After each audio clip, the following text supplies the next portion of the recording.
महरंग लांगू, जिसका बाप अब्दुल गफ्फार लांगू बीएलए का दहशतगर्द था और बीएलए की इंटरनल लड़ाई के अंदर इसको कत्ल किया गया। आज महरंग लांगू, महरंग बलोच के नाम से जिसको आप लोग जानते हैं, ये बीएलए की प्रॉक्सी है, बीएलए के दहशतगर्दों को तहफ़्फ़ुज़ फराहम करती है और इनके लिए कैंपेन्स करती है।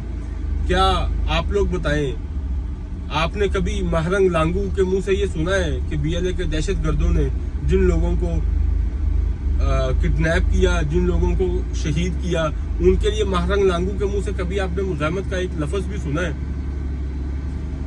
महरंग लांगू की चंद हकीकतें मैं आपके सामने रखता हूँ। महरंग लांगू का कहना है कि जब मैं डॉक्टर बन रही थी तो मेरी फीस देने के लिए मेरी माँ ने कभी अपने कपड़े बेच दिए और कभी मैं इतनी गरीब थी कि मैंने बड़ी मुश्किल से ये डिग्री ली।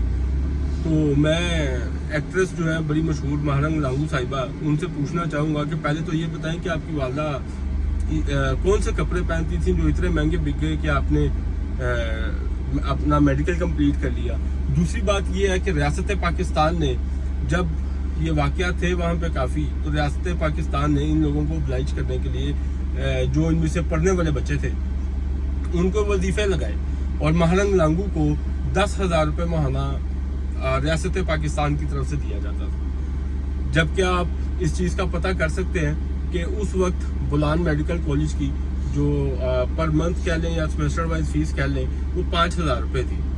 तो लिहाजा जब आपको 10,000 रुपये मिल रहे थे, 5,000 आपकी फीस थी, तो महरंग लांगू साहिबा की वालदा को क्या ज़रूरत पड़ी अपने कपड़े बेचने की? महरंग लांगू ने आज तक सिर्फ दहशतगर्दों के लिए आवाज़ उठाई है और कभी गवादर को ब्लॉक करने की कोशिश की है। इनका, मुझे तो आज तक इनका मसला समझ नहीं आया। आप इतनी गरीब हैं लेकिन पिछले 3 साल में कई बार आप अमेरिका के दौरे कर चुकी हैं। आप इतनी गरीब हैं तो इतने ज़्यादा आप आवाम को लेके एक शहर से दूसरे शहर में जाती हैं, जबकि आपको चाहिए, आपको कोई मसला है, कोई आपको बहुत ही इश्यूज हैं आपके, ठीक है, आप अपने सीएम सेक्रेटरीट के बैठ जाइए, सीएम हाउस जाइए, कोयटा में जाइए, आप गवादर की तरफ आपका रुझान रहता है ताकि पाकिस्तान तरक्की करेगा।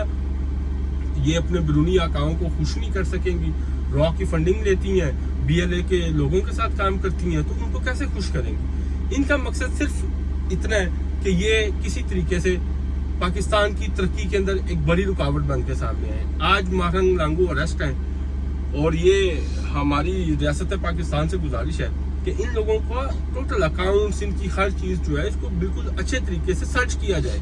और मैं यकीनन कह सकता हूँ कि ये फॉरेन फंडिंग के केसेस भी इनके ऊपर निकलेंगे, विद एविडेंस निकलेंगे। मैं आपको यकीनन कह सकता हूँ कि इनकी रॉ के साथ इन्वॉल्वमेंट भी निकलेगी।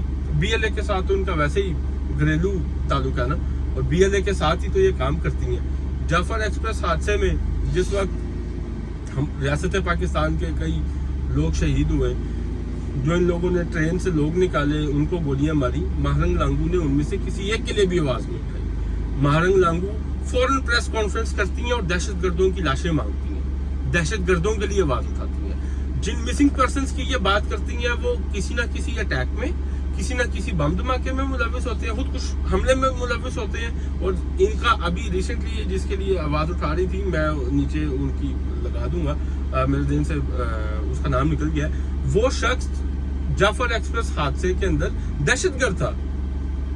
तो ये मैं आप लोगों से पूछना चाहता हूँ कि जो लोग इनकी सिर्फ एक्टिंग देख के या इनकी बातें सुन के और इनका साथ दे रहे हैं, तो मैं उनसे पूछना चाहता हूँ कि क्या महरंग लांगू ने कभी आप लोगों के लिए आवाज़ उठाई है? लांगू एक अलग कौम है, ये बलोच की कोई सब कौम भी नहीं है। जैसे किसी भी कास्ट के अंदर होता है कि दूसरी कास्ट बाद में उनका एक शजरा मैच कर जाता है, लांगू और बलोच एक अलग कौम है। बलोच जो है मुहिब्बे वतन है। बलोच जो है, हमने जिंदगी का एक अरसा बलोचिस्तान के अंदर गुजारा है, इंटीरियर बलोचिस्तान में आते जाते रहे हैं और बड़ा वक्त गुजारा है वहाँ पे। हम जानते हैं कि बलोच मुहिब्बे वतन है। ये जो लांगू ट्राइब है ना, और ये जो महरंग लांगू है, जो सिर्फ अपनी पॉपुलैरिटी के लिए और लोगों को अपने साथ जोड़ने के लिए अपने नाम के साथ बलोच लिखती है, ये मुहिब्बे वतन लोग नहीं है। जिसका बाप दहशतगर्द था, जिसका भाई दहशतगर्द था, जिसको बीएलए नहीं मारा, और आज ये बीएलए की ही प्रॉक्सी बन के पाकिस्तान को नुकसान पहुंचाने की कोशिश कर रही है।